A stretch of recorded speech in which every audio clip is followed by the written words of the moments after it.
ভারত যদি 30 মিনিট দেরি করতো তাহলে আজ লক্ষদ্বীপ পাকিস্তানের দখলে চলে যেত।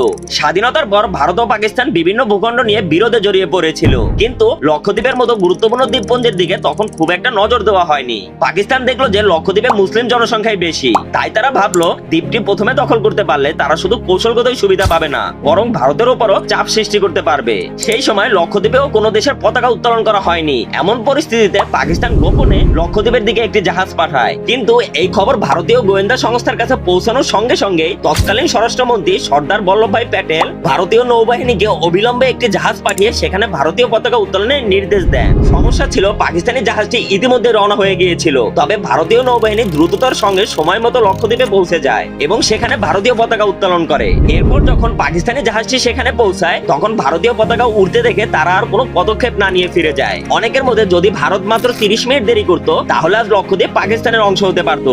আপনি এই ভিডিওটি কোন দেশ থেকে দেখছেন অবশ্যই কমেন্টে জানাবেন, আর ভিডিওটি ভালো লাগলে লাইক দিতে ভুলবেন না।